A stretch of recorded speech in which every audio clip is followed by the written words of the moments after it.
Alors, l'agroécologie, dans ma définition moi, de scientifique, c'est d'abord une discipline scientifique. Agroécologie, logie c'est la logique. Comme l'écologie, l'agroécologie, c'est la discipline scientifique qui essaye de rendre intelligible, le plus compréhensible possible, le fonctionnement extrêmement complexe des écosystèmes aménagés par les agriculteurs et qu'on a coutume d'appeler agroécosystèmes. Donc l'agroécologie, ce serait la discipline scientifique qui explique la complexité du fonctionnement des agroécosystèmes, à savoir que l'agroécosystème, c'est le vrai objet de travail des agriculteurs. C'est-à-dire l'objet de travail des agriculteurs, c'est pas la plante, c'est pas le troupeau, c'est pas le sol, pris séparément. C'est au contraire, à chaque fois, les interactions entre tous les éléments qui ont à voir avec le climat, qui ont à voir avec, évidemment, les terrains, qui ont à voir avec les abeilles, qui ont à voir avec les coccinelles, qui ont à voir avec la photosynthèse, et ce genre de choses. Alors l'agriculture inspirée de l'agroécologie dont on parle, là l'agroécologie c'est effectivement une agriculture qui non seulement essaye de faire l'usage le plus intensif des ressources naturelles renouvelables et l'usage le plus économe de l'énergie fossile, mais qui essaye évidemment de s'interdire au maximum les produits toxiques. Et dans les produits toxiques, en clair, c'est ce qu'on appelle certains les produits phytosanitaires, mais qui portent quand même le nom de pesticides, c'est-à-dire fongicides, acaricides, nématicides, herbicide, cide, ça veut dire que ça tue.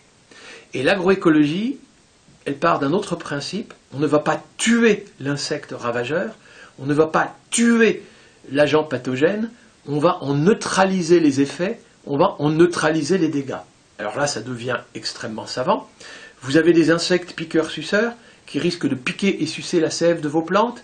Ben écoutez, sélectionnez des variétés rustiques, tolérantes à la présence d'insectes piqueurs-suceurs. C'est d'ailleurs ce que faisaient autrefois les paysans, quand ils cherchaient les semences pour aller semer l'année d'après, avant de récolter pour vendre et manger, ils allaient chercher dans leur propre champ, évidemment les plus beaux plants, les plus beaux épis et les plus beaux grains sur les épis.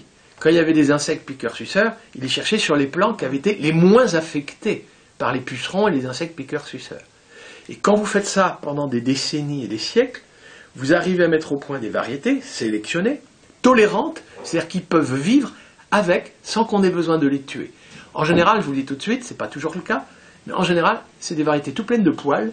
L'insecte piqueur-suceur se dépose sur les poils, essaye de piquer et sucer la sève, il n'y parvient pas, parce que les poils l'en empêchent. Donc avec des variétés adaptées, qui peuvent vivre avec, on n'est pas obligé de tuer, on vit avec. Mais si en plus, vous avez une haie qui abrite des coccinelles, eh bien les coccinelles et leurs larves vont s'attaquer aux insectes piqueurs-suceurs. Entre eux, j'emploie des variétés tolérantes, et j'ai des insectes ravageurs de ravageurs, des insectes auxiliaires, très utiles pour les agriculteurs, qui vont neutraliser les dégâts des ravageurs, vous cessez de tuer. C'est tout l'inverse d'un pesticide. Le pesticide, il va tuer l'insecte piqueur-suceur, mais il va aussi tuer la coccinelle.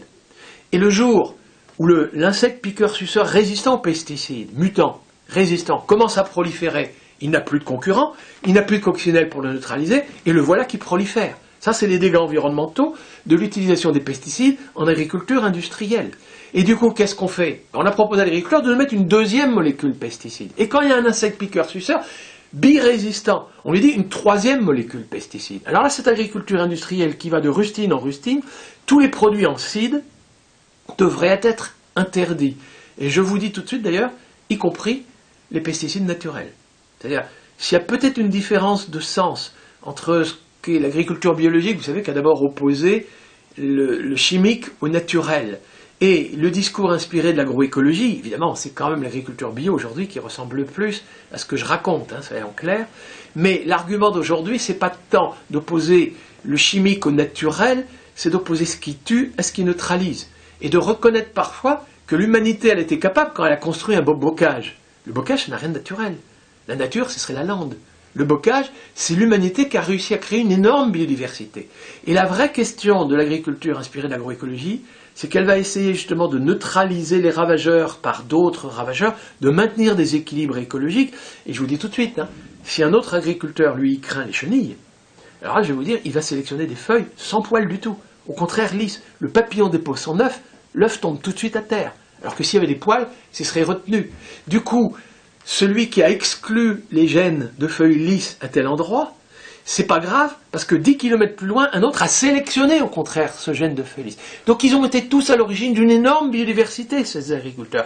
L'agriculture inspirée d'agroécologie, elle maintient une énorme biodiversité pour maintenir des équilibres écologiques qui font que quand on favorise la croissance d'une plante cultivée, parce que c'est de celle-là dont on a besoin, on ne va pas essayer de tuer et d'éradiquer ces agents pathogènes et ces ravageurs, on va seulement essayer de faire en sorte que ces ravageurs et ces agents pathogènes, leur incidence sur le rendement soit minimum possible. Alors là, je ne vous cache pas, c'est hyper savant, et c'est tout le contraire de la monoculture, c'est tout le contraire de « je veux voir du blé en ligne, s'il vous plaît, pas un coquelicot, pas une chenille, je mets mes produits en seed pour ne voir que du blé en rang, s'il vous plaît ».